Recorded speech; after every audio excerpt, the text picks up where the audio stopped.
Hey y'all, welcome back to the Hot Rod Dad channel. Glad you came, and I hope you stay. Beautiful, sunshiny Sunday morning here today, but it is hot, hot, hot. I considered going to Louisville, Kentucky for the Street Rod Nationals, but I don't do a whole lot of car shows in the summertime just because of the heat and humidity. So I thought I'd shoot you a little video this weekend showing you some of the scores I've made as of late as far as tools go.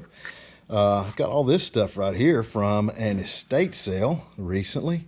This is a great little tool. First of all, I loved going to estate sales to look for older, made in the United States, lightly used tools, and that's exactly what I found at this particular sale. This is a great little tool right here. This is an impact driver. And I've seen several times when I would have loved to have had this and never did have one, so picked this one up. It's got 4 bits in it, and also you can put a 3/8 socket on there of your choosing. And if you're not familiar with this type of tool, what it does is you put that in a screw and then you whack it with a hammer right there, and as you hit it, it twists a little bit. I don't know if we'll be able to see it right here or not, but just that combination of the impact and the twisting action will more often than not break the screw loose. A lot of your early cars has hinge screws rather than bolts, and most of the time they'll be either straight or Phillips head, large Phillips head like that. And these work great for breaking hinge bolts or screws. So picked that up for 10 bucks, so that was a pretty good score. Whether or not I ever use it, I don't know, but it'd be in my toolbox if I do need it. Picked up this body dolly right here. If you can see, I don't know if the camera will pick it up, but it's a Martin brand, made in the United States. Martin makes great quality body tools, so I picked that up. Again, I picked that up for 10 bucks. If you shop these on the internet, they typically bring 40 to 50 bucks on the internet, so that's a pretty good score. Picked up an older set of Craftsman 10 snips, and mine was getting pretty wore out. These, I'm not sure these have ever been used. The big thing to look for on these is chips along the cutting edge right there, where people's tried to cut out larger, thicker sheet metal than they should be cutting maybe, and they'll chip the cutting edge like that. So these are real tight, they're in good shape. Picked those up for 10 bucks. I don't mind, it's a little bit more than I would like to give for those, but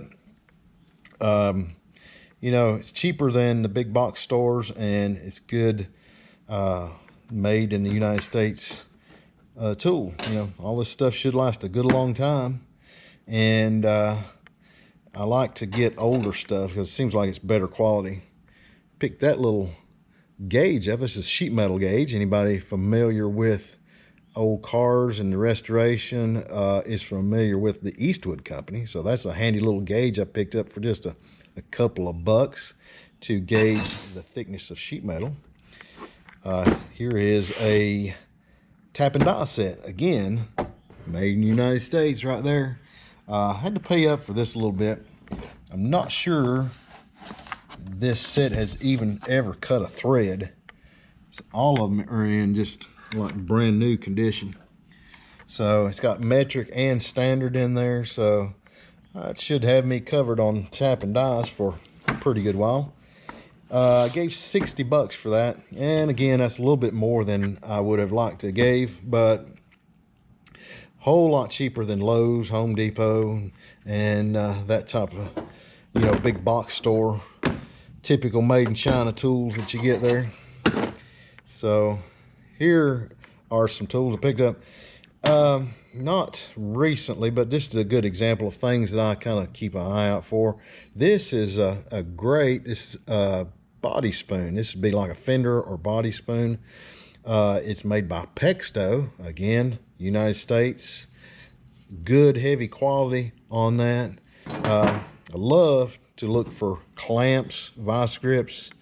You can never have enough clamps when you work on old cars and stuff, doing body work or just whatever.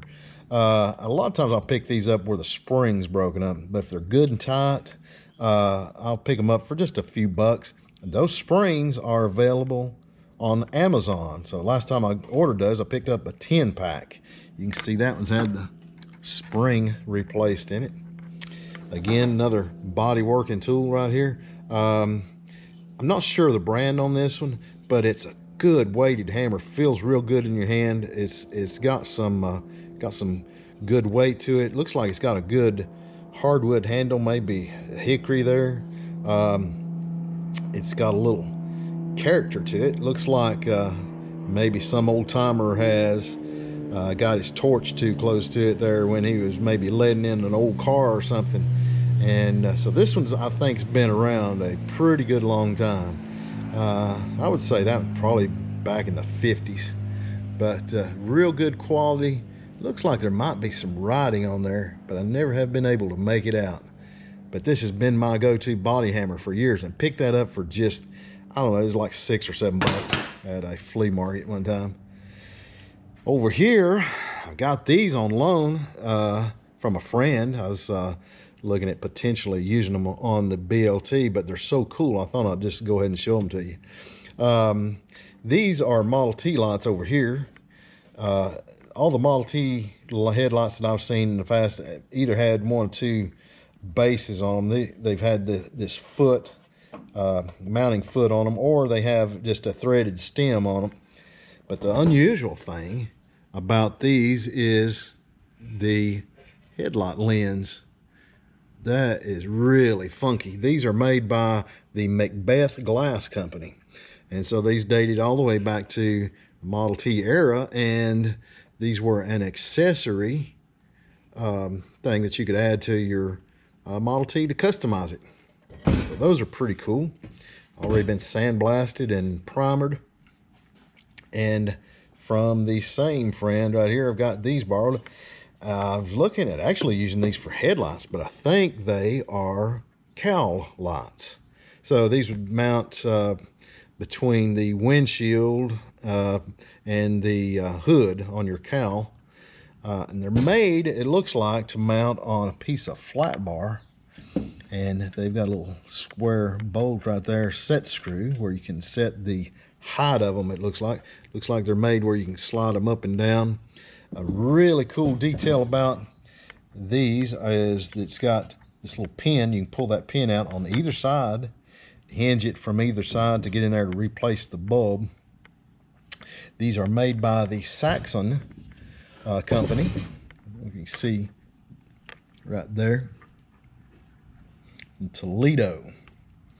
Very cool. This is a spare he had for parts, and I imagine these were off of I think they come off of a big car, like a big Packard or a Cadillac or something like that. Probably, I'm going to say late 20s, mid to late 20s. Not sure of an exact date, but man, those are cooler than dang it. And they've got a curved glass in them, if you can see that. But they're really cool. But here is my favorite thing that I found lately. Actually, a friend called me. He knew I was looking for these. He found this at a flea market.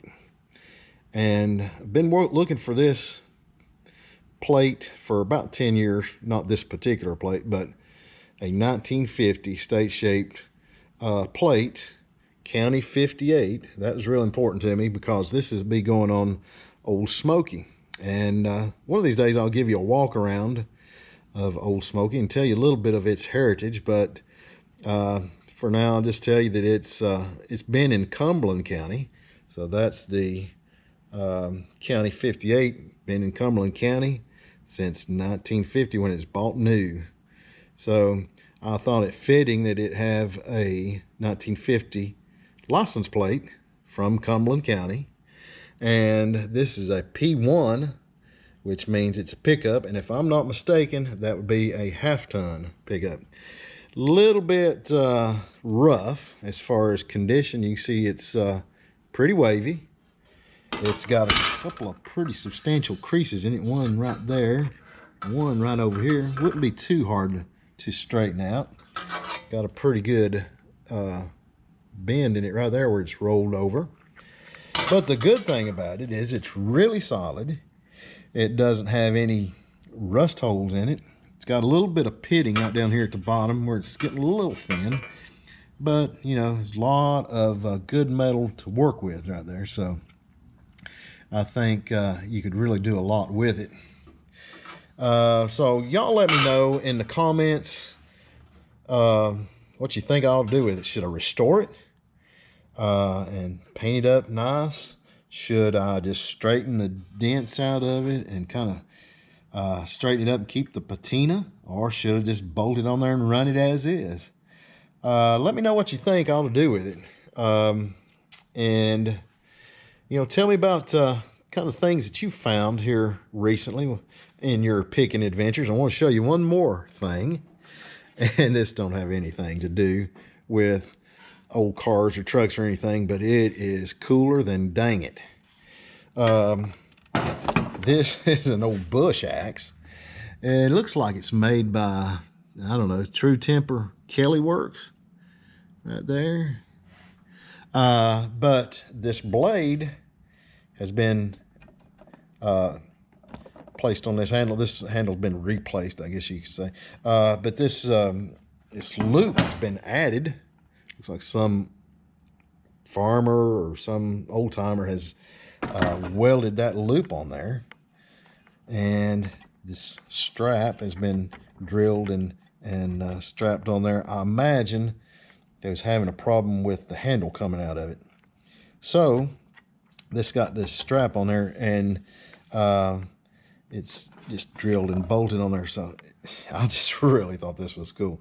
And actually, I was at the this yard sale, and I was admiring that, and they just gave it to me. So I just thought that was really cool, funky looking. And every once in a while, I use something like that to cut a root or something around the house. So I thought the price was right on it, so I brought it home. So anyway, there's my scores here the past little bit.